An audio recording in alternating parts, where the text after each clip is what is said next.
This episode is sponsored by Fraze Flowers, a Western New York family-run flower farm and floral preservationist. They offer unique and one-of-a-kind pressed flowers in the shapes of buffaloes, and every buffalo is handcrafted, and because they are made with flowers, each one has their own look and personality. You can get a hold of them on their website at fraseflowers.com. That's F-R-A-S-E flowers.com. Or check them out on Facebook and Instagram. Bring more joy and color into your life at Fraze Flowers.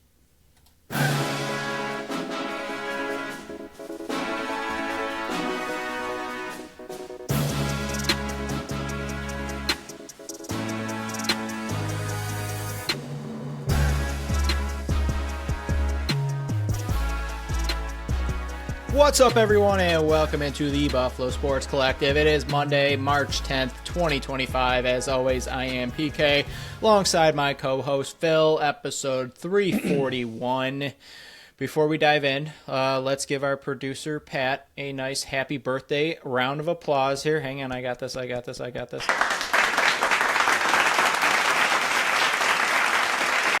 was a 9-second. I stopped it at 4 seconds, otherwise I would have kept going. Yeah, it was probably pretty loud for YouTube. I'll edit and post for all the audio ones. Those ones I still have yet to go back and fix the volume of it. But yeah, happy birthday, producer Pat. It was Sunday, but today's Monday, so a delayed happy birthday.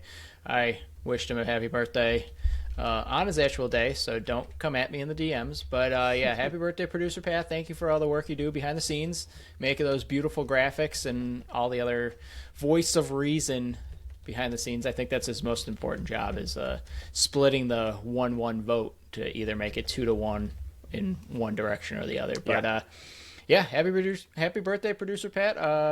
My birthday, I think, is next. I think I'm the next one on the docket. Yours isn't until November. Yeah, I got a long time. It is weird with us three. We talk about it not a lot because we know, but between PK and PS, there's two Patricks there, and then my initials are PS, and the other Patrick's initials are PS. So we got a nice little triangle going, but it is Patrick/PS that brings us all together, because PK and I, we got two P's in the start of our name, but that's it. We need the other Patrick to connect the triangle, or at least, I don't know, the straight line, I guess. I don't know. Maybe not. I'm going triangle. No, yeah, he'd be at the top. Yeah. I don't know. We don't connect. We'll figure it out. We'll get a shape going. I think it's a line with him in the middle, but either way, happy birthday to the producer.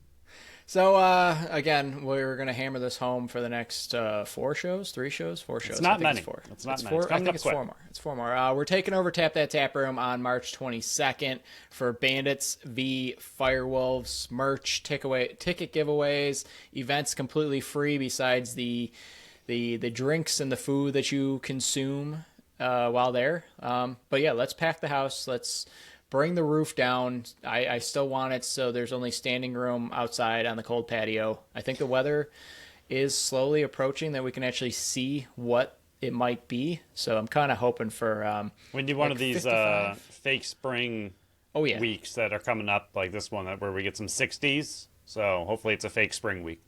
Yeah, and then we can start packing the patio out there as well. Pack the patio, double P's. But yeah, we're very excited. We're fine-tuning everything else. And March 22nd, I know I'm recruiting as many people to come as possible.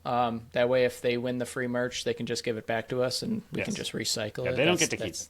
Yeah, that's their main goal. That's if anybody we know wins it, they're not keeping any of our merch. We're getting it back and then give it away down the road. But we'll dive into this episode because it is the reaction episode for the Bandits, so it's going to take a while. Remember, you can follow us on Facebook, Instagram, Threads, and TikTok at Buffalo Sports Collective. Yeah, we're still on TikTok. We're posting whatever reels Phil makes. They go up there, and for your pleasure and viewing experience. We're on X and Blue Sky as well at Buffalo Sports Co. Don't forget to follow our channel wherever you listen to podcasts. Check out our website at buffalosportscollective.com. Phil's reaction article is coming out on Tuesday. My week 16, only a few more weeks of this, Phil. A few more weeks of this, and then I can take a break. Week 16 power rankings for the NLL comes out on Thursday. You can check out our store on our link tree on our social media sites, or at the top of the website by just hitting the shop tab. You can represent the BSC on the go and look for the time breakdowns in the description of the show. There'll be 3 in this one. The first one, Bandits versus Roughnecks. First of 2. The next one is this coming Saturday, so we'll have that preview on Friday's show. But the first one did not go Bandits' ways. They got roughed up a little bit. See what I did there? Calgary. They took this one 17-11. I will preference it. I feel like the game was closer than the end score appears. It kind of got out of hand in the fourth quarter. Nanticoke, Byrne, Bucky, and Smith each had 2. McKay, Scanlon, and Frazier 1 each. Vince, 39 of 56 saves. Orleman came in very end, 2 for 2. Shots 58-54 in favor of Calgary. Faceoffs 22-10 in favor of Calgary. Power play went in favor of Calgary as well. Shocker. 3-6. Or 3 of 6 on the power play. Buffalo 0 for 2. Phil, instant reaction to the worst defeat they've had in quite a while. Probably 2 years when that big Toronto game was, if I remember correctly. While you're talking, I'll look back what their worst defeat was recently. Yeah, it was, I don't know. I think the biggest thing for me that I saw, especially toward the end of the game, like you said, it was a lot closer than it seems. If someone just kind of is scoreboard checking from a different team, they see Calgary won 17-11. They say, wow, they demolished the Bandits. It's not really how it happened. It was a 1-goal game headed into the fourth, and even in the fourth, it was 13-11, and then after that, it got out of hand. I think the Bandits kind of gave up at the end there, but I think down the stretch especially, you saw a team in Calgary that is fighting for their playoff lives and played very desperate lacrosse, whereas the Bandits seemed like they were less interested in winning. They just didn't seem like they had the intensity. They weren't as physical as I would like them to be. The offense wasn't as buzzing around and intense as I would have liked to see it. They just didn't seem, I'm not saying they didn't care. They wanted to win, obviously, but they just didn't seem as prepared to win or as willing to win as the Roughnecks. The Roughnecks were going out there doing everything they possibly could, being very physical, being in everyone's face. They were playing the game you needed to play against these two teams in order to win. I think another thing that I really noticed between the two teams is that Calgary is a big team, and I don't think the Bandits have really played much of a big physical team so far this year that can actually kind of match up to their physicality, and I think that threw them off a little bit. So the biggest thing is going to be how did they respond in this next game for sure. But I think you just saw a desperate Calgary team that needed to win, and you saw a Bandits team that wanted to win but didn't have the urgency that Calgary did. Yeah, the last time they suffered a 6-goal loss was 2 playoffs ago, game 2 of the finals. They lost 16-10 in Colorado, and then they came home and won 13-4 in the game 3. That was the last time they lost by 6. The last time they suffered a bad loss at home, they had that overtime loss versus San Diego, but that's a toss-up. Yeah, they're going further and further back. At Vancouver was a loss. 13-10 loss versus Albany last year, game 10. So, I mean, that seems to be the last bad home loss. And again, this one kind of got out of hand pretty early. But 2-2 after 1. It was Calgary 7-6 lead at halftime on Curtis Dixon's goal with like 2.2 seconds left. It was 10-9 after 3, and then Calgary went on a 7-2 run in the fourth quarter and kind of just took the game over. But I do agree with you. It seemed like Calgary was the hungrier team. Once we got the news on Friday that Dane Dobbie was doubtful, and usually when you're doubtful, it's kind of like the NFL. If you're doubtful, it's very unlikely you're going to play. Bennett Smith, one of their best defenders, was out, and you already had John Lintz was still out, one of the veteran pieces on the back end. So this is only game 2 with Nick Rose in front of that defense. And I think what happened, honestly, I know Buffalo typically has Nick Rose's number, but to me, and Buchanan said it he was one of the only players and was the only player to come out and speak at the press conference, but it seemed like, and he kind of said exactly what we kind of mentioned on Friday's show, that yes, they might have the book on Nick Rose, but they don't have the book on Nick Rose behind the defense that is in Calgary. So they play it differently. So you might be thinking, okay, the defense is going to play it this way and Nick Rose is going to play it that way, and it's completely different. So only having one game film on Nick Rose in front of this defense was probably a little bit of a hindrance on this offense. But yeah, I think the biggest thing is you don't have, the offense just wasn't hungry enough. I think the defense was too lax, and I don't think Matt Vince had a very good game. It was just all pieces came together and kind of folded on itself. And it was a 1-goal game early in the fourth quarter. So that kind of tells you how good this team is and can still be if they fine-tune some pieces. And even when everything goes in the pooper, it's still, they're still within it. And I know Calgary was 6-6, but to me, that offense is just so scary, even when you're missing a Dane Dovey. Yeah, I mean, I completely blanked on what I was going to say. We'll think of it in a second. But I mean, it was just I don't know. It was just a strange game. I mean, the biggest thing, again, I mean, like you said, the record for Calgary is one thing, but I don't think you can really do much with that. And missing Dane Dobie's huge, but I think Calgary to me was very lucky, and a lot of it we'll go into later. I think it was against Vince, and I did remember my point. But I think the first half, with Calgary winning or leading 7-6, I thought they were very lucky to be in it at all. I thought Buffalo played a much better first half. I thought Buffalo looked like the better team in the first half. And for them to be losing at half, I think was a shock. So in the second half, I was thinking, okay, the Bandits just need to go out there, fine-tune a little bit, but they're the better team as of now. Go out there, do what you just did, and realistically, as long as you keep that up, you should win. And I think for a little bit, Calgary continued to get lucky, and then Buffalo just kind of had the wheels fall off, and Calgary really took over. But I do think, like you said, like Buffalo wasn't playing well toward the end, and as a whole, throughout the whole game, I think they didn't play well, but Calgary didn't look good either. Like, I thought Calgary looked like the better team, the more physical team. The team, like you said, was hungrier, but I really don't think Calgary played a great game. Like, if you look at this game and see that they crushed Buffalo 17-11, and Buffalo's obviously the number one team in the league right now. Maybe not after this game, we'll see. But I think if you look at that at face value, you say, like, oh, Calgary must have been the much better team. And I really don't think they played all that much better than Buffalo. I mean, yes, in the fourth quarter they did, but throughout until that point, I think Calgary was lucky to be in it with Buffalo. And there are a lot, which I guess we can throw into now because I don't really know where else to throw it in.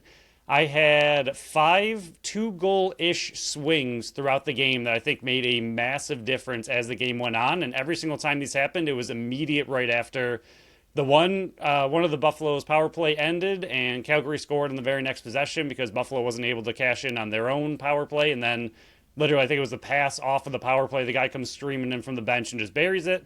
Cloutier scored, but he had a crease violation. Calgary scored on the next possession. Byrne got called off on a crease violation. Calgary scored on the next possession. McKay thought he had a breakaway, but there was a delayed penalty. On that penalty, Calgary scored on that.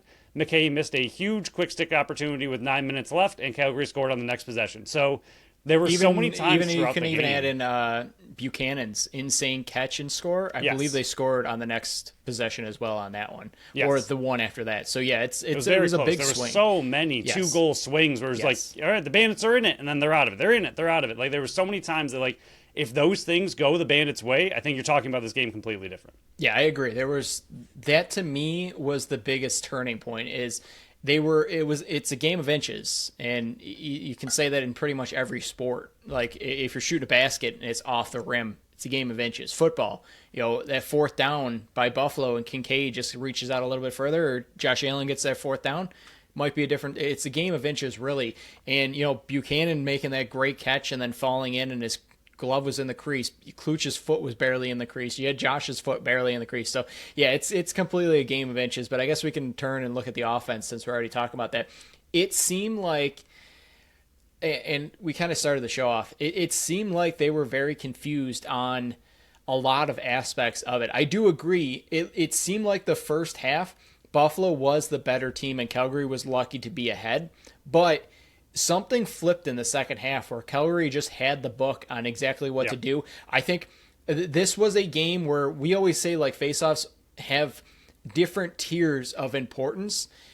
This was not a very good game for Connor Farrell whatsoever. And I know Justin Inacio is a very good faceoff man in his second year, and I think he's gotten even better, and I think he's one of the best ones in the league at this point. So I'm not blaming Connor Farrell for this loss whatsoever. It was not a good game for him in the least bit, and the stats back that up. But there were so many times where Buffalo offense was just not on the field because it was a goal by Calgary, they win the faceoff, and then you get the opportunity again. So that's the times where if you're going to have a Fogo on your team, he needs to do his job. And again, I'm not putting the loss on Connor Farrell. This was a collection of a poop sandwich that was delivered by Buffalo. But he was an aspect of it. Like, if you're going to take up a roster spot, and this is part of why we were so big on, if McKay's out there, he's already out there and he's just going to muck it up at the faceoff dot. But if you have a Connor Farrell, he has a specific role. That means Taylor Dooley's not in the lineup. That means Lucas Nielsen's not in the lineup. That means another player is not in the lineup because you're taking it on a guy that has to win the faceoffs, and he just did not do it in this one. And when Calgary's going on a run like that and the offense is on the sidelines, I'm not absolving them on only scoring 11 goals and blah blah blah, but the offense is on the bench far more often in this game than I think in prior games. And to me, losing that many draws and that clean of draws, how many of those were just so clean? Of those 22 wins by Ignacio were just clean. That's another big aspect of it. I think that was another aspect of the struggle with the offense is they couldn't get in a rhythm because they were just on the sidelines and on the bench so much in this game. Yeah, I mean, the left side to me is also an issue. I kind of mentioned it in one of our comments going into the game. Cloutier in the last 3 games has 1 goal and 4 points. I know he had 1 call back in this one, but that's still just not good enough for your number 2 on the left side. And McKay seems to be playing more defense all of a sudden with some of the injuries. The loss of Spanger. And yep. I think McKay had maybe a handful of offensive opportunities today or on Saturday. But yeah, I agree. He was mostly he's trying to win that transition player of the year at this point. He's going back. But he's had 2 goals and 3 points in his last 3 games. Yes, the right side has picked it up. Nanticoke's had 5 and 7, Fraser 5 and 9, Buchanan 6 and 9, all in the last 3 games. So the right side doing their job to pick up the rest of the offense, but the left side, especially Cloutier, he needs to pick it up. He's just better. He's better than he's been playing recently, and when a team is desperate for goals, looking for help anywhere you can get it, he needs to be that other side, because without him stepping up, Scanlon had that goal. It was a great goal. I wish Scanlon would have more confidence in himself to shoot more often. He had literally one shot on goal. For what we've heard around Scanlon before, when he made the team and everything, everyone's kind of saying like, oh, he's really good. He's got a lot of skill. And this isn't against Scanlon, but if he has this skill, he needs to get confidence in himself to shoot more often and use that skill that he has, because the left side right now, with Scanlon only scoring 1, he's not really your goal scorer. Cloutier is your number 2 on the left side, and he's not doing it. So what we've talked about a lot with defenses is that it's better to have a balanced offense, obviously, on your left and right side. Right now, the Bandits are extremely right heavy outside of Byrne, and the left side just needs to pick it up. They are desperately missing some kind of lefty forward help right now, and I think Cloutier can pick it up. This isn't a get rid of Cloutier by any means. I think he'll be fine, but he needs to step up, and he's kind of just been absent where the offense needs him to be. Yeah, I think this is also a Josh Byrne and a Dane Smith take. The last 3 games, I think it is. Yep. They've kind of struggled putting the ball in the back of net, especially Dane. This is a collection. I'm not individually picking anybody. The whole team was bad. It did seem like in the first half, though, those pick and rolls were working perfectly. And for some reason, the second half, they went away from it. And I don't know if that's just play design. I don't know if it was Calgary making the adjustment. Adjusted, yeah. It seemed like they were more on, like when Dane was trying to force some of those passes to Buchanan, they were missing a lot more, because I think Calgary was onto it a little bit better, and so those passes had to be that much tighter and closer, and I think they were whipping some passes that just kind of missed. Yeah, I agree. I think it was better adjustment on Calgary's aspect of it than Buffalo's. It's just you kind of need more from the offense, especially if the defense is struggling a lot there. I'm not expecting, you would have had to score 18 in this one to kind of top it out, but it just seemed like there were too many times where Buffalo would score, Calgary would go right down and score, and it's because you weren't getting possession on that draw. To me, I think I think the face-off dot in this one played a bigger factor than I think a lot of people are going to note, because of how often the forwards were sitting on the bench just waiting. And, when I'm not saying you're getting rusty, it's just you had a lot less opportunities in this one. And this is one of those games where if you're going to have a Fogo on your team, he needs to have an evener. Is that a word? No, a more even matchup at the dot. Got to. I had to use more words in that one. But Dane and Josh combined for 25 shots and only 4 goals. That is horrendous. Not good shooting. Just not good shooting percentage. And, I mean, that's the thing. I know we've talked about it a lot. We have extremely high expectations for them because they are the best in the sport. Like, their expectations are just much higher than everybody else's, and it's fair because they've done it before. They've proven that they're these guys, that they are the duo in the entire league. They were 1-2 last year in points. So, yes, we've talked about it early that when they're getting 9-10 points a game on average, that's ridiculous. That's too high of expectations. You're not going to expect that. But at this point, they've regressed below what we do actually expect from them, which is closer to 6, 7, 8 points and a much better shooting percentage than 4 of 25. So I don't have anything else on the forward group. It still goes back to how many close goals were disallowed because it was just so close. And then Calgary just came back on the next possession and just buried it. Like the 2-goal swings in this game constantly. It wasn't 1 or 2. I mean, 5, 6 2-goal swings, and that ended up being the difference. Yeah, if with a lot of other is things. In a different spot, this game might be in a different position. So again, if the 17-11 loss, it stands out if you're just looking at the box score, if you don't go back and watch the game and kind of dissect it a little bit more like we do. But, it was that close to, going a different way. Again, not absolving them for exactly what happened, but just pointing out some areas that could be different when they face each other again on Saturday. So, Phil, before we move on to the defensive aspect of this game, let's get our second sponsor on this show. Tap That Tap Room is our second sponsor. They're at 363 Delaware Street in Tonawanda, New York. They are Buffalo's first women-owned self-pour bar, featuring 30 consistently rotating taps, offering a wide variety of ciders, sours, beers, seltzers, and malt beverages. Now, I don't know if you know, but my holiday is coming up, so I'll be in more festive attire. Two-thirds of our podcast holiday. That is true. This Wednesday, March 12th, 7 to 9. It is a special 1911 tasting, and I am psyched for it. Iconic green cider on tap for sampling from 1911 brewery. I mentioned it in September. Me, the wife, and the dogs went out and stayed at one of their multiple houses out there. We stopped at the brewery. We tried the ciders they left behind. I'm a massive cider guy. I love it. I absolutely love it. I didn't get to chase the green cider yet because obviously it wasn't on tap because it's not the holiday yet. But I'm very excited to try out the green cider and really interested to see it because of my Irish heritage and because I love cider. But Geeks Who Drink is also going to be there at 7:30. So not only can you sample the great tasting from 1911, you can also try to win prizes with Geeks Who Drink starting at 7:30. They have plenty of other things coming up, especially something towards the end of the month. I believe it's making a doormat that I can't wait to kind of share with you. But to find out about that and everything else they got coming out, check out their Facebook page for all their posted events. And to find out what's on tap and what's on deck, check out tapthattaproom.com. Phil, we'll move over to the defense now. I thought for the first 10 minutes, their defense was phenomenal. And I was on the halftime show talking to John Gertler and Steve Bermel. Thank you again for the opportunity. It was fantastic.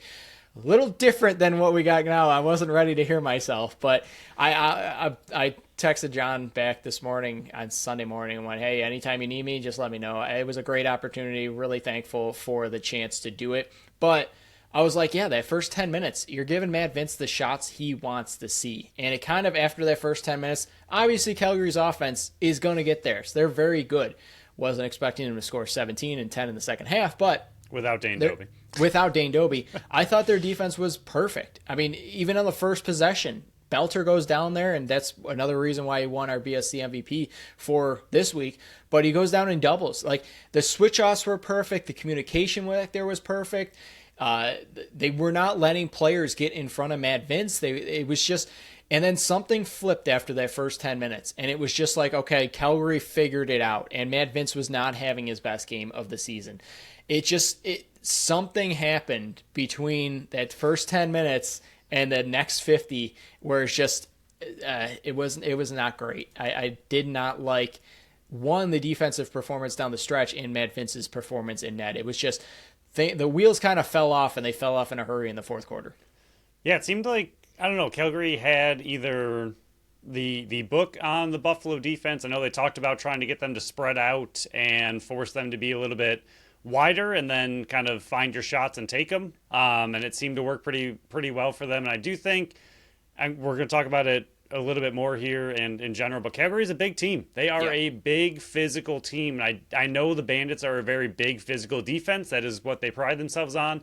I do not think they were ready for what Calgary was going to bring. I really don't. I mean, the picks that they were running, the ability they had, I think they were just a more physical team than they were ready for. Even one of the plays, I don't know, I think it was a power play opportunity for Calgary. Curtis Dixon's in there pushing the guy completely out of the play, and he's not a guy who should be setting huge picks, and he's just forcing the Buffalo player out of the play on a pick and just sets up a wide open shot. It was just those kind of things I do not think Buffalo's defense was ready for. And I think early on, like you said, they were playing it really well. I think Calgary was trying to play more finesse style in the first 10 minutes. And I think once they realized finesse isn't going to work against this defense because this defense is elite, they switched it and went to a physical style and just started bull rushing everything. And that worked really well. And even watching Curtis Dixon get open on those curl arounds, which he did like 17 times in the game, and nobody somehow could figure out what he was doing the same play over and over.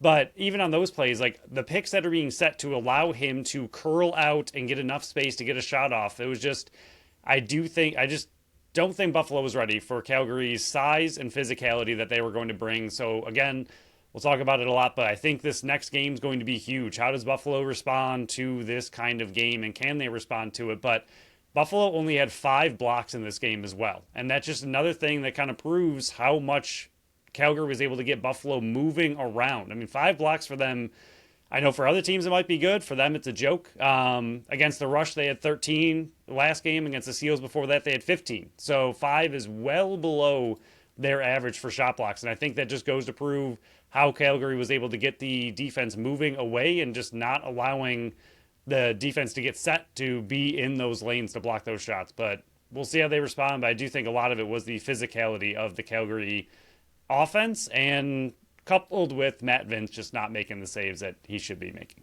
Yeah, I mean, Tanner Cook kind of starts the game off by 3 straight goals, leading the Calgary He's offense. a big boy. Curtis Dixon goes 6-2-8 on 13 shots. Ridiculous. King's got 4-6-10.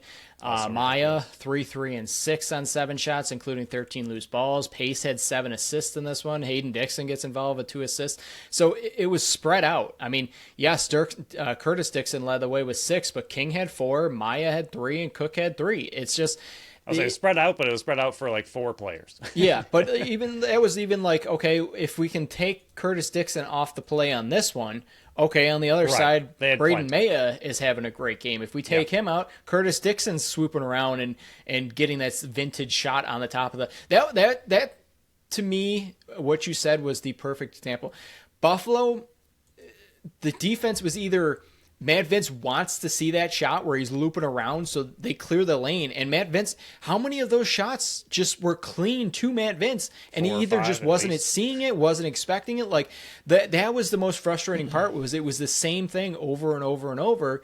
And there was either no adjustment to it, or Matt Vince just was not making the save. So I'm having a difficult time either blaming the defense or blaming Matt Vince, because I don't know if that's the shot he wants to see, or if the defense just wasn't adjusting to Curtis Dixon. And again, Curtis Dixon's been around the league. He's in the top. He leads the league in goal scoring right now, I believe. So, I think he's the leading goal scorer for active players in the NLL he's right really now for good. total. I think he's coming up on 500, or if he's not over 500 goals in the NLL. So I'm not saying that it's going to be easy to limit what he's got, but it's one of those times where it's just the same play over and over. It's kind of like what was, I think it was Vancouver or Rochester. It might have been Rochester, where Dane Dobie scores 6 straight in the fourth quarter. It's like, okay, at what point do you just lock this player down? So at what point do you just like change up what you're thinking? Again, it was 10-9 going into the fourth quarter. So I'm trying to not bash this. They've lost 2 games. Like we've said before, and you said it on the show already, our expectations are so much higher than everybody else. Like if this was the Sabres, it would be like it's another Sabres game. If this was Bills, like, yeah, they knew it blew another game. But because it's the Bandits in the history of it, we raise the expectations for it. And that's why seeing a 7-2 fourth quarter advantage going to Calgary is so confusing. But again, a lot of these goals come off, and give Calgary credit. We were trying to pump them up on their offense on the Friday show, that yes, you're looking at a 6-6 record, but this offense is legit. And we said that going into the season. This offense is going to be better than what you saw last year. And adding Nick Rose in the back end definitely did help. Adding the experience in net, helping the defense definitely did help shutting down Buffalo's offense. But maybe this was a big wake-up call for Buffalo, because you think about San Diego. They had no Benesh, no Courier, so on and so forth, and Buffalo beats them by 1 in San Diego. You look at Saskatchewan, no Church. Buffalo beats them by 2. So maybe this is a bigger wake-up call for Buffalo to kind of get their head on straight and say, like, hey, we're going to get everybody's best effort every single game the rest of the season. We can't take anybody lightly. We can't take the foot off the gas and play. We have to play a full 60. So again, the sky is not falling, though. The world is not ending. The three-peat is not off. They still have a 2-game advantage over Saskatchewan right now. And I know there's still a game behind them, but they've got 2 in the loss column. Saskatchewan's got 3, and you got the head-to-head. So you still got a 2-game buffer right now in the standings. But the margin of error has shrunk by a third. So, and you got Calgary again on Saturday. So again, I'm trying not to give Calgary too much credit. I'm trying not to give Buffalo too much blame. It was another bad game, their second loss of 11. So if you were to tell me before the season started, 11 games through, you're sitting 9-2, how many people out there would have slapped it down on the table and said, yeah, I'll take that? Right. Like, it's one loss. And 2 games in hand in first place. Yeah, it's one loss, but it is something to take note of moving forward with other offenses that have bigger time players, like big boys on offense. Like you mentioned, both Dixons are big. Dane Doby, when he's in the lineup, he's big. Tanner Cook's big. So they're going to have to adjust to what they saw with Calgary this last Saturday moving forward, because they got it. That is one advantage. It's fresh in your mind exactly what happened. Go do exactly what you did at San Diego on this coming Saturday, and all is forgiven. You split the season series. And it's a great thing. We have a few other things I want to wrap up, but it's a great thing with unified standings is that going into playoffs, I know it's still a long ways away. I've even just mentioned to you they still have 7 games left, which feels like a really long end of the season still. But going into playoffs with unified standings, sometimes you wouldn't play every single team out west throughout the whole year. And now, because of unified standings, you're getting each team at least once. So you're getting to see, okay, how did they react to us? How did we react to them? What adjustments can we make when we go into playoffs? And this is this is the same thing with San Diego. I know it's weird, but I kind of like these series because it is a playoff type atmosphere. Like if they knock you down the first game, how does Buffalo respond? And it's similar to how you would in playoffs. If you lose that first game of a 3-game series, okay, how do you respond to what they just did to you? So how can Buffalo respond to what Calgary just did? They got punched in the mouth. They came out a little bit flatter than they should, not in the first 10 minutes, but rest of the game they came out a little flatter than they should. Now they know what Calgary can bring. We'll see if Doby's back in the lineup, which would be a huge boost to Calgary's already 17-goal production, which is ridiculous. But it's all about how Buffalo responds to this game. And a big person that needs to respond, who usually does, is Matt Vince. He had a bad game, which was weird because last year at the beginning of the season, he wasn't making those big saves. He was making the easy saves. In this game, he was making the big saves. He made tons of big saves, but he wasn't making the easy saves that we were like, well, what are you doing? Like, that should have been saved. So hopefully he can just keep those big saves and flip it a little bit. But normally when Vince has an off game, he comes right back and dominates. So this next game between those two is going to be a massive game to see how Buffalo responds. Yeah, I think you said exactly what I was going to bring up. Is he was making those insane saves, like and that, was the that same glove shots. save, the dive across the crease was it was insane. One of the off best the I've seen all game. Yeah, all I mean, year. even the breakaway on the penalty kill in the fourth quarter, he made that big time save to keep him in it. Big 3-on-2 save by Matt Vince in the third quarter. Big save off the faceoff dot at the beginning. He had that insane save, like we mentioned, at the 2-minute mark in the first quarter. Go back and rewatch it. It's insane that a 42-year-old can make that type of save, but it was those saves that you expect him to make, the routine saves from Curtis Dixon at the top. And maybe it's just he's shooting around the defender and Vince is not just able not to pick it up. But there was the one where Frazier makes the bad decision. Instead of staying on the field, he runs off to the sidelines. That leaves Weiss on a 2-on-1, and Hendricks somehow, I don't know how, but it squeaks through Matt Vince. You kind of want him to make that save because he's only got to put it one area. The Dixon loop thing, that's the biggest one. And then, it's just the That's the most frustrating part of this is the Dixon swoop around. It's just how many of Just kept how many of his happening over 6 and over. goals went in like that. But really looking at it, I had at least, and I haven't watched back again, at least 6 goals that Matt Vince has I to had come 6 with. as well. And those ones are the routine ones. Like I Yes. don't even have any power play ones on there. He gives up 3 power plays. Those ones are always disadvantaged to the players in the defense. So I'm never going to put a power play goal on a goaltender unless it's just somehow magically horrible. But a lot of these ones are the same shot. I just and at one point, just compared our notes, and we have the exact same 6 Perfect. against Vince. then we're good. Then you know it's 6. But at one point, I have in my notes, and you can kind of see it. I'm just like, I mean, make a save at some point. That's kind of what you Right. say versus the Sabres. Like, at what point you need to make one of those big time saves to stop this run, and it just didn't happen. So again, not saying Orleman has to come in and take over. Not Vince saying is Matt fine. Vince is over the hill. He's fine. Every goaltender and every team has a bad game. This is just one that escalated because they put up a 17 spot, and Buffalo's, it's just a bad game. Just throw it out the window. You get to learn redeem from yourself.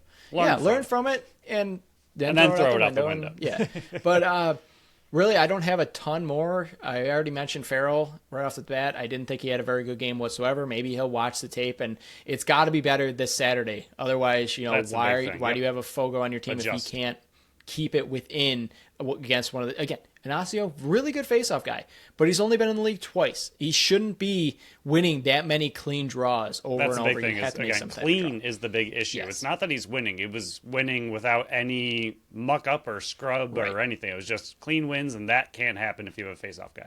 The only other thing I'll bring up, and I don't think I get on his case rarely ever because I like the edge, but the very end of the game, the Steve Priolo moments, I understand it's a 6-point game or a 6-goal game. It in the end, it had no bearing on the actual end result. They were going to lose regardless, but he picked up a cross-checking penalty right at the end, and then instead of continuing to play, he's just standing by the official, just chirping him nonstop. Like everybody else, like to me.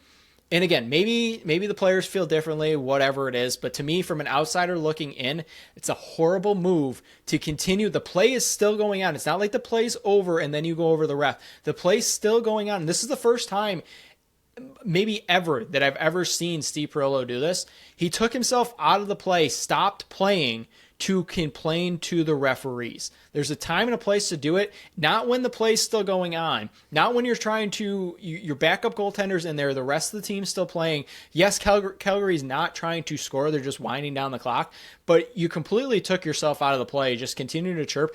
I'm not even complaining about the 10-minute game misconduct. Don't care about that whatsoever. It's the fact that as the captain of the team, you stop playing to continue to talk to the referee while the play is still going on. After the play's dead, if you want to go over there and scream and bloody murder in his face, whatever, don't care. But to stop completely playing when the play's still going on, to me, that's a horrible, horrible look. No, yeah, I agree. And even the cross check at the end, like it's just out of frustration, and it's I didn't not even care about that. right. But I agree. I mean, I think it was one of those weird situations where Calgary's not trying to score, so you don't really need to support your team in that Just a situation bad because look. they're just killing time. And I was watching him do the exact same thing, just watching him talk to the ref the entire time, and then gets the extra, and then I don't know, like kind of waved at Calgary on his way out. Like you said, for a captain, just a little bit of a bad look on him for sure. Someone who needs to be a little bit better in that situation, needs to be more of a leader in that situation, more just positive. I mean, that's the biggest thing. Like, yes, you got punched in the mouth in this game. Play hard to the end, which I don't think the Bandits did. I think the Bandits kind of gave up, which is not good for a championship caliber team. And for your captain to do what he did at the end, it just looks bad. I mean, just keep playing hard, keep playing fair, and play all the way to the whistle. And okay, Even just get in the play. It's Right. the fact that Go he was stand standing over right there. there. Like if you want to get in the play and continue to chirp at him, to me that's a massive difference. It's that you stood right next to the ref the entire time while the play is going on. That's just a horrible, horrible look to me. Few other things, 2 questions for you and 2 statements. Buffalo's biggest run of the game was only 2 goals. That does not help either. Another kind of big issue, which we said a lot, especially at the back half of the game, every single time Buffalo would score and get some momentum, bring it within 1 goal. Calgary would score right back and put it to a 2-goal lead. They just could not catch up and could not go on that run. Like the whole game, I was like, all right, Buffalo, go on a run. Like you got to score more than 1 or 2 in a row. And Calgary just had an answer every single time they tried to. Whitty early on in the game, I thought he looked really good in this game, but he had 2 block passes that turned into him getting a loose ball and a caused turnover, and then a Calgary guy broke his stick over Whitty's body, and Whitty just kept playing hard and moved on from it, but he looked really good in this game. Just wanted to give him a little bit of credit. So 2 questions. 1, Dooley over LaRue or LaRue over Dooley? Did you think there was any big difference in this game? Do you think it would have mattered, or do you have a preference moving forward after what you saw from LaRue in this game? I think it was LaRue over Dooley just because of the size, is my guess. I think you mentioned that on the last show. It's just due to the size.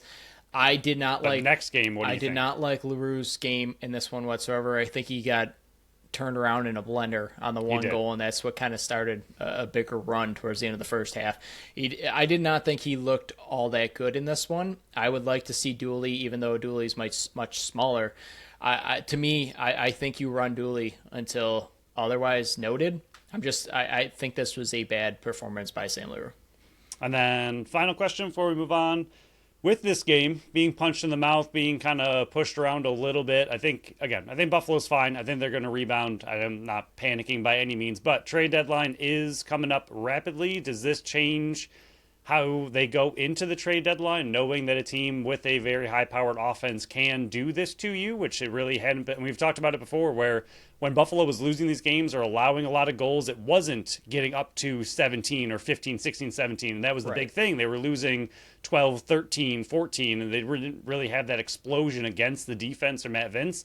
Does this change, I guess we'll say, the urgency in which you want to see Buffalo make a trade, or are you still perfectly fine going into playoffs with the team and roster as constructed? To me, it comes down to Dylan Robinson. If he's able to come back for the playoffs, I don't think the urgency is there. If it's leaning towards him not, and I can't remember exactly what podcast it was. I think it was Off the Crossbar saying that Dylan Robinson sounds like he's going to be out at least another month, which that's April. That's fine. That's fine. Like, April's fine. But if he's going to be missing playoff times, I think the urgency is stepped up. So I think, to me, it comes down to what's Bryce Sweeting's availability, if he's going to be coming back. If he's able to come back, that's your addition right there. If Dylan Robinson can't come back by playoffs, I think the urgency ticked up a little bit, but it really comes down to Sweeting and Robinson to me. I know the trade deadline, I think it's 4 p.m. today as you're listening to this. It might already be past depending on when you're listening to this, but I do think the urgency ticked up a bit, but I don't think they're in desperate. I don't think not making a move is going to cost them a chance at the title. I think if they run it with the team that they currently have, I think they can win it. It's just Albany won, Toronto won. Who's selling? Like, is it Vegas? And if Vegas doesn't have anybody that really would be useful, and I said it on the radio, if you're making a move, it has to be a move that's an upgrade over a Dooley or a LaRue. Otherwise, what are you really making a move for?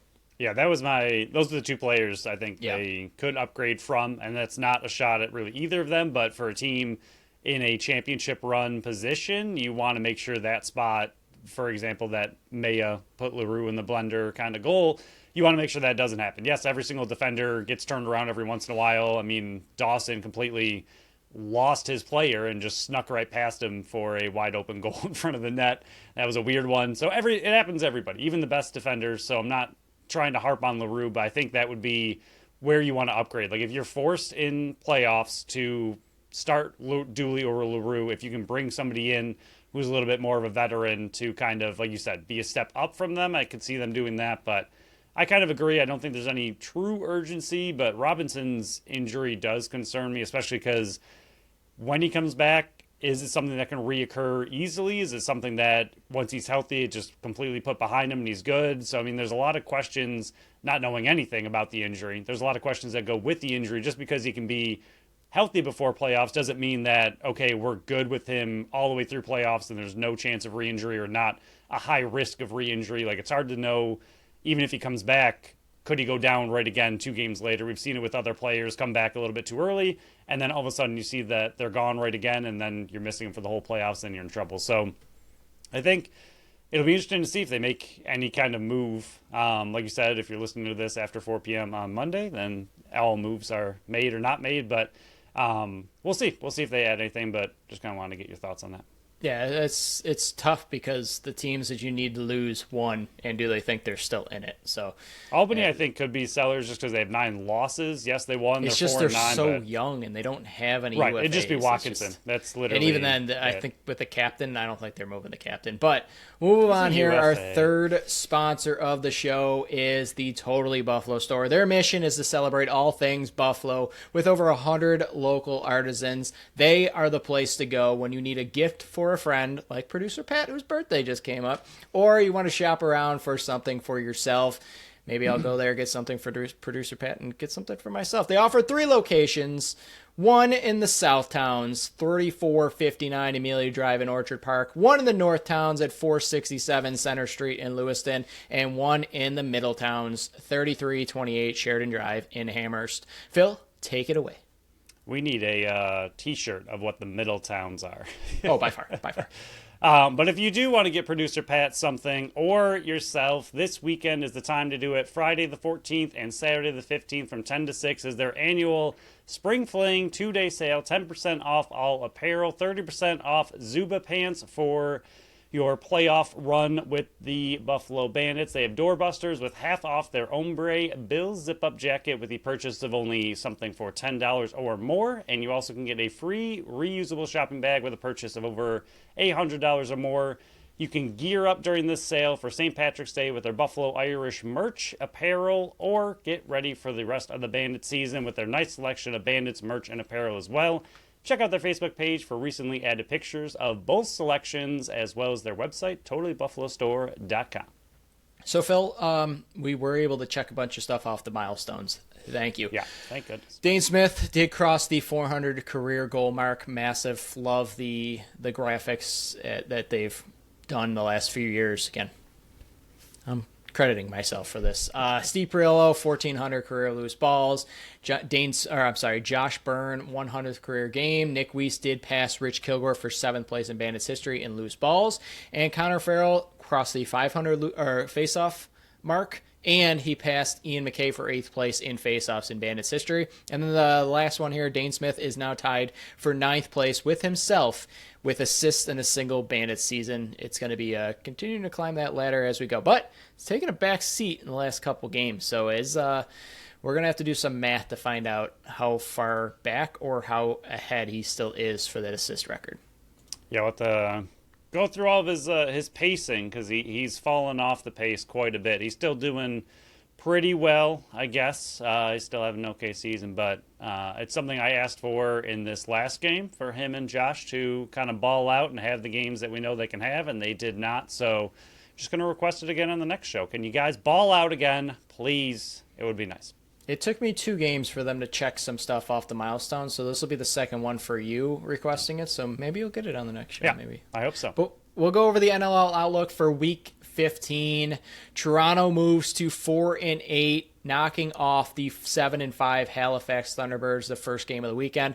15-12, Toronto led 5-4 at half. 5-4 after one, 9-6 at half. They were up 13-9 after one. Halifax actually got a 13-12 early in the fourth, but could not capitalize.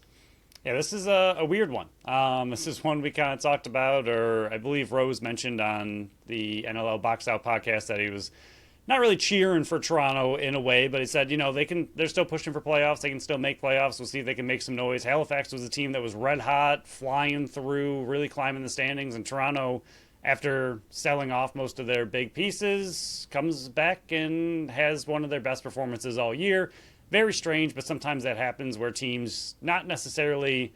a lot of those players now are on trials, right? They're trying out essentially for the rest of the season for future NLL teams. So a lot of those guys are going to play like their NLL careers depend on it because they might. So interesting to see a Toronto team flip the script on a Halifax team that was playing extremely well. Yeah, no Randy Stotts for Halifax definitely affected them. Warren Hill did not look like the vintage Warren Hill that we've seen No, the he'd been last playing really 6 or well, 7 yeah. weeks. And then Howlchuk played really, really well in Toronto. I really like his game.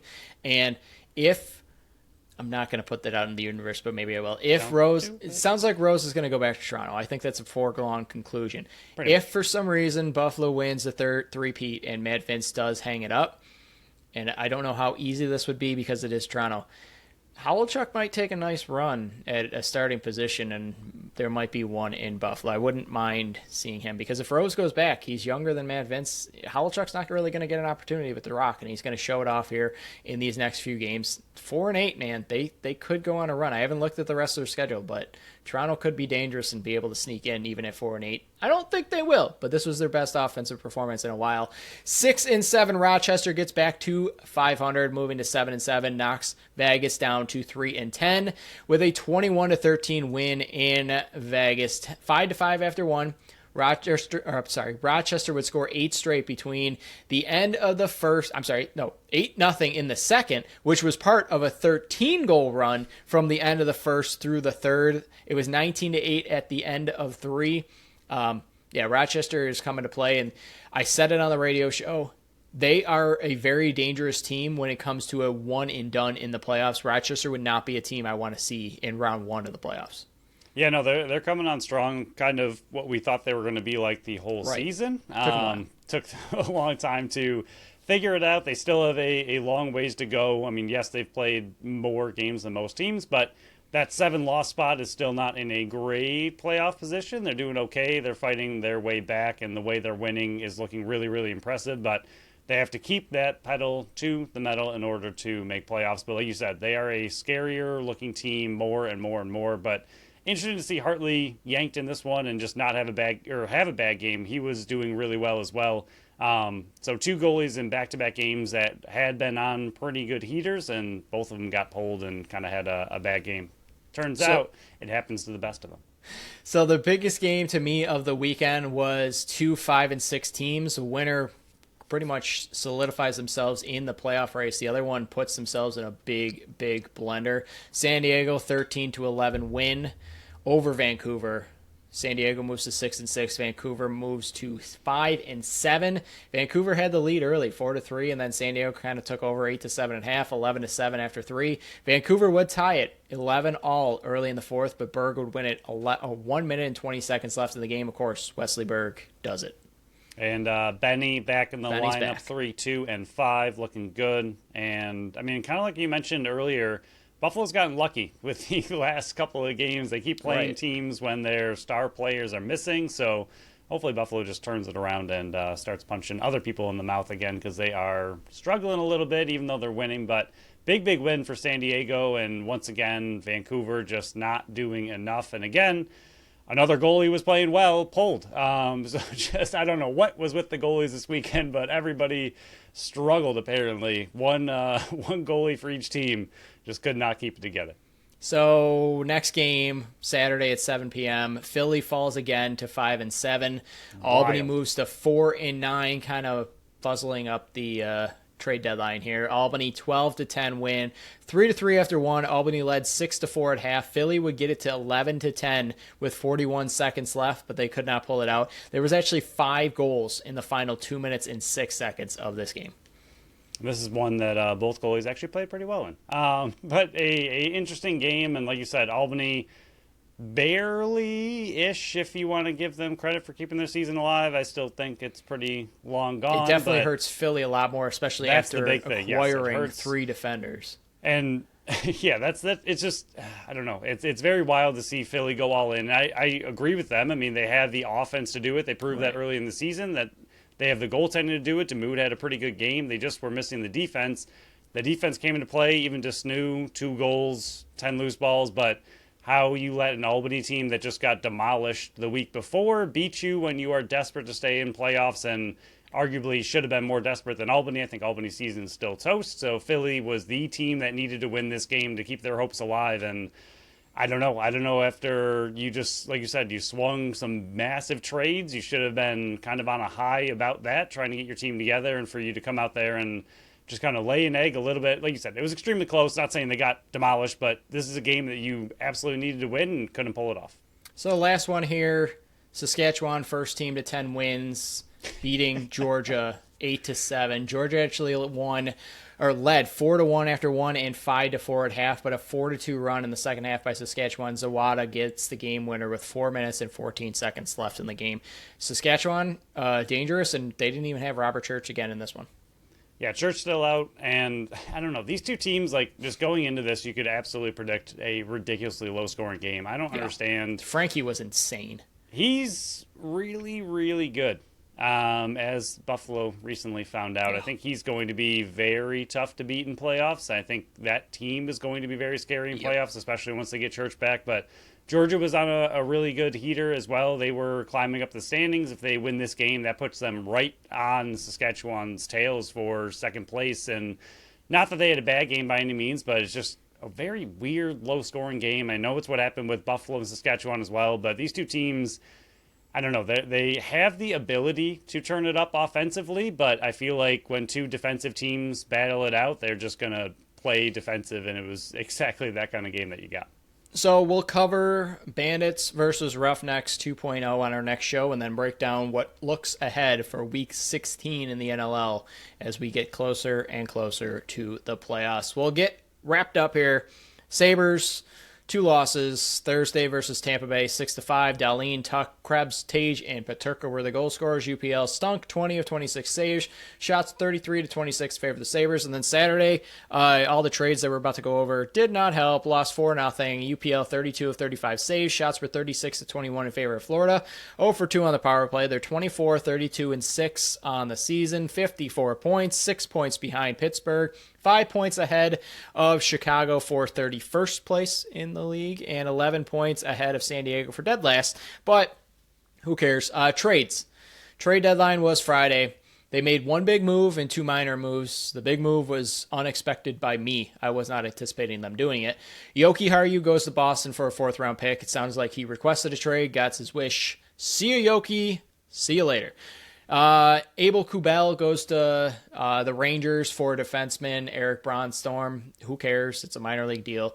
The big one, Dylan Cousins, Dennis Gilbert, and a 2026 second for Josh Norris, Jacob Bernard Docker. I really like this deal, not because I think Buffalo came out on top, not because I think they lost, just because they needed a shakeup with the core.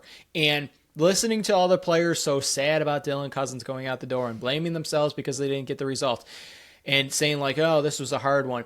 NHL is supposed to be hard. Like, I get that, and it's similar to Buffalo, both Bandits and Bills. Yes, you want that close family-like environment, but that only affects it when things are going well. When things are down in the pooper and you got a guy like Dylan Cousins who the final game of his Buffalo career is you're going to see him skate behind the net while Rasmus Dahlin's getting his face punched in. Like, he does nothing.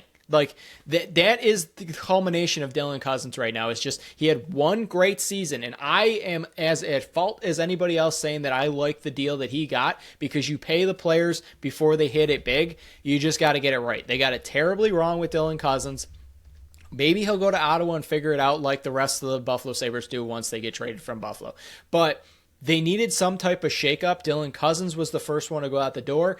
Glad the change. Josh Norris, who knows what he's going to become. 3 surgeries on the same shoulder since 2019, but they needed to do something. Like, to me, I was talking to my dad about it. He goes, it's kind of like an even trade. Like, they didn't really win it. They didn't really lose it. To me, I think they ended up winning it because it's some type of change. You can't keep doing the same thing over and over and over and expecting different results. The definition of insanity. So even if they end up being on the losing end of it, at least they did something to change up the core. We've been asking for it for all year, and they finally got it. But listening to Kevin Adams, and then I'm pretty much done with this.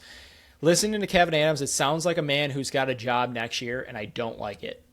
It sounds like he said, like, hey, I didn't do enough good enough job to put a winning team on the ice. That sounds like a man who's very comfortable saying that because he knows he's going to get another shot in year 6 next year. Yeah, I don't get it. I don't.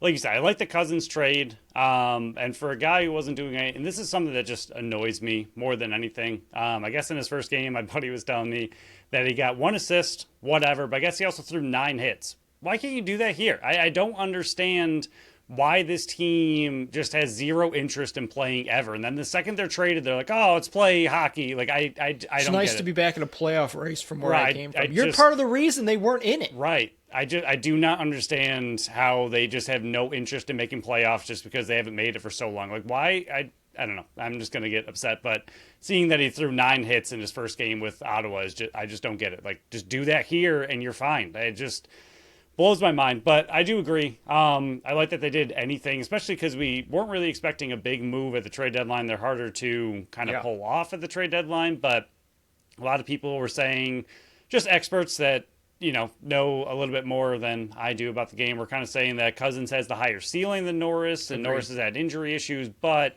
I completely agree with you. He wasn't doing anything here. He wasn't helping anybody here. So even if Cousins goes out and becomes a star, I don't think he would have done it in a Sabres uniform. And I think the 9 hits in the first game with Ottawa is proof of that. He had no interest in being here, and most of the team doesn't seem to have any interest in being here. But even if he does eventually hit his ceiling with Ottawa and plays amazing, like you said, the second they leave the Sabres, everyone's great again.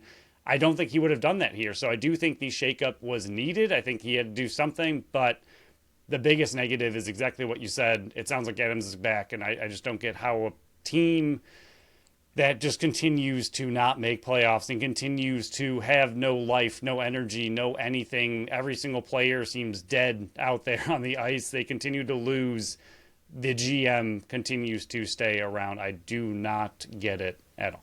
Buffalo's the place to go to get paid and not have to have expectations because nothing will result from it. You'll get traded to a team on the brink of playoffs. So, that's I like the move. I'm happy that there was actually some type of move, but I'm let down by hearing that it's. I'm not saying it's a guarantee because I thought it was a guarantee that. Not Ralph Krueger. God, why was he on my brain? Don Granada was going to be back this year, and it didn't happen. So I'm holding out hope that I'm wrong because I'm wrong a lot on the show. But to me, it smells of Kevin Adams coming back, and whoop-de-doo. 2 more games: Monday versus Edmonton, Detroit on Wednesday. This end of the season couldn't come close enough. Then we'll have to have a meeting if we want to even bring back the Sabres on the Buffalo Sports Collective next season. But Phil, is there anything else with this episode before we shut it down for another work week before previewing Bandits versus Calgary? There were 2 quick Bandits things that I forgot about. One, it was the first time since March 25, 2017, they mentioned on the broadcast that the Bandits had a penalty-free first half. Since 2017, penalty-free first half. Congratulations to the Bandits on that. And I believe, I don't have the stat in front of me, I think it was April of 2023 was the last time Nick Rose beat the Bandits. And that was a bad one in the regular season. I think it was like 20-8 or something like that. Yeah, and he had to get away from Toronto in order to do it. But still, insane for how many times Nick Rose plays the Bandits with Toronto. And it's been since 2023 that he had beat them. Just two last cleanup fun stats. Congrats on no penalties in the first half. So that concludes this episode. Next episode, we got Bandits versus the Roughnecks 2.0. Look for my newest interview coming out with another Calgary reporter out there. I'm happy to have another Calgary person coming on. We're recording on Tuesday. That'll be out on Wednesday, so stay tuned for that. And, 2 more Sabres games we'll dive into. But again, NLL trade deadline is 4 p.m. today as you're listening to this, so maybe there'll be more trades to break down on the next show. But that will conclude this one. Thank you all for listening to another episode of the Buffalo Sports Collective. Thank you to Tap That Tap Room, Totally Buffalo Store, and Phrase Flowers for sponsoring this episode and this podcast. Follow us on Facebook, Instagram, Threads, and TikTok at Buffalo Sports Collective, and on X and Blue Sky at Buffalo Sports Co.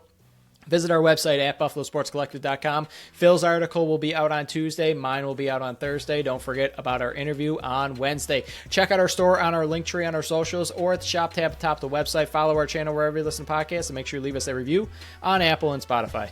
Until next time, bye-bye.